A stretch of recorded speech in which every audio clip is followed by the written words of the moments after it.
Selamat pagi Pak Bupati, Pak Oloan. Jadi saya di sini Joyvel Graciela Nelson Sihombing sebagai perwakilan kelompok saya dari Kolese Kanisius ingin mewawancarai Bapak terkait tugas PPKN kami.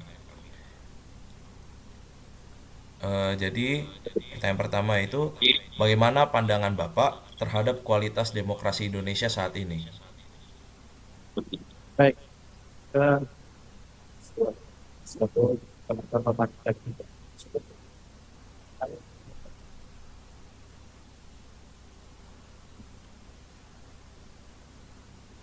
Maaf Pak, mic-nya kurang jelas, nggak masuk ke dalam.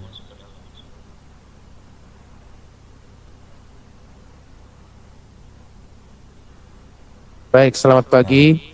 Pertama-tama mari kita panjatkan silaturahmi sekalian wawancara tentang tugas yang diberikan oleh dosen, mahasiswa, terutama kepada Adinda Graciela Sumpah. Tadi pertanyaannya bagaimana pandangan Anda terhadap kualitas demokrasi Indonesia saat sekarang atau saat pertama-tama saya harus katakan secara jujur pandangan saya terhadap demokrasi di saat ini bahwa fiksi demokrasi Indonesia ini membuka kemajuan di beberapa aspek seperti kebebasan pers dan pilihan umum terbuka. Namun juga tetap kita harus menghadapi penunjukan dalam hal supremasi hukum, toleransi, bahasa berkedaulatan dan partisipasi sipil yang sakit. Tantangan ini pertama memiliki dan memiliki tentang uang dan juga ada pertanyaan tentang informasi hukum atau legal. Oleh karena itu, sekali lagi kita masih lemah saat sekarang tentang pandangan politik dan sistem partai dan sistem kerja serta mengenai transaksi politik di mata masyarakat. Ya, terima kasih. baik Pak, terima kasih. Jadi pertanyaan kedua, apa penyebab menurunnya kepercayaan publik terhadap pemilu? Baik, menurut pendapat saya, jika kemudian saya masih ada itu antara lain dalam sebabkan praktik uang kurangnya transparan pada masyarakat dan juga juga memberikan baik masyarakat sama termasuk tentunya pengetahuan Maaf Pak, mic-nya kembali kurang jelas Pak. ya eh menurut pendapat saya penyebab menurunnya kepercayaan masyarakat terhadap pemilu antara lain adalah disebabkan praktik politik uang atau money politik, kurangnya transparansi.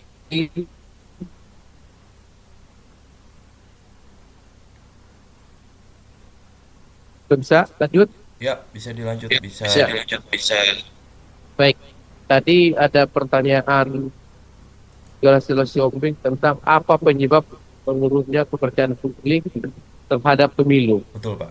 Baik, menurut saya, penyebab menurunnya kepercayaan masyarakat terhadap pemilu antara lain adalah disebabkannya praktik money politik atau politik uang dan kurangnya transparansi, penyebaran informasi, dan banyaknya hoax di mata masyarakat, serta minimnya pendidikan politik, dan juga polarisasi politik yang tajam, serta kekecewaan pada kinerja pemilu dan kondisi sebelumnya. Kondisi ini menurut kami menyebabkan apatisme dan membuat masyarakat merasa hak politik tidak efektif. Bagaimana yang terlihat dalam bentuknya partisipasi pemilu tidak pernah di atas 80%, baru di angka berkisar 30 sampai 7%. Itu data dari KPU. So, Ya, ya. terima kasih. Ya, Jadi pertanyaan selanjutnya jadi adalah pertanyaan selanjutnya adalah sejauh mana rakyat sejauh mana benar-benar rakyat dilibatkan benar dalam dilibatkan dalam pembuatan kebijakan pembuatan. publik?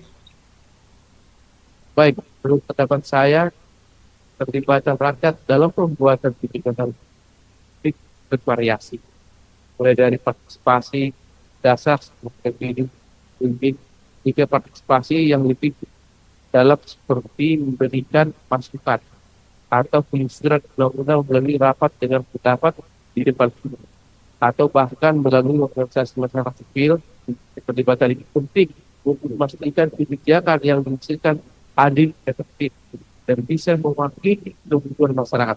Namun, tantangan tersebut masih ada masyarakat apatis seperti poin kita yang kedua tadi. Ketidaksertaan akses dan potensi depresi dapat menghambat partisipasi yang sungguh. Kemudian tadi. Pertanyaan selanjutnya, apakah media masih menjalankan fungsi kontrol sosial? Pada kami, ya, oh, media masih menjalankan fungsi kontrol sosial, meskipun dihadapkan pada tantangan seperti keadaan pasar dan ketinggian modal. Fungsi ini dilakukan dengan mengawasi jalannya pemerintahan dan lembaga negara lainnya. Dan juga media ini memang masih ada yang berpihak kepada salah satu yang kualitasnya yang sangat tinggi. Jadi kadang-kadang media ini ke A, B, tergantung kompetensi yang lebih tinggi mana. Sehingga tidak bisa dikatakan ya itu media yang sangat netral. Ya, Bagaimana Anda melihat peran generasi muda dalam demokrasi? baik, tapi pasti juga saat telah berperan dengan baik dalam masyarakat, yaitu menjadi cerdas, cerdik, dan agen perubahan sosial. Tanpa ini juga, tanpa ini juga mustahil suatu politik disebut dengan baik. Mereka akan jadi pilar-pilar di pemilu yang akan datang yang generasi. Karena itu, mereka beraktif melalui pemanfaatan teknologi, partisipasi dan partisipasi sosial serta menjadi yang berkarakter dan beretika yang baik dan kuat untuk menjaga nilai-nilai demokrasi Pancasila manapun saat ini kelas itu adalah bisa memberikan yang baik mendapat dari tanah musuh. Baik, Pak. Pertanyaan terakhir, apakah demokrasi masih sistem terbaik bagi Indonesia? Dan kami sama kemudian demokrasi memang sistem yang kompleks atau rumit, apalagi di negara sebesar Indonesia ini. Sekarang itu 200 negara itu masih ada pro dan kontra. Tapi yang jelas, demokrasi memberi ruang bagi rakyat untuk suara dan memilih pemimpin yang baik dan berkarakter. Mereka sendiri lalu melihat dan melihat, memilah dan memilih. Beberapa poin yang menjadikan demokrasi menjadi sistem terbaik antara lain adanya kedaulatan dalam rakyat, adanya mengakomodasikan beragaman seperti keragaman etnis, budaya, bahasa, dan agama. Dan juga menyelesaikan konflik secara damai melalui lembaga peradilan dan menjadi hak asasi manusia. Kami seperti itu.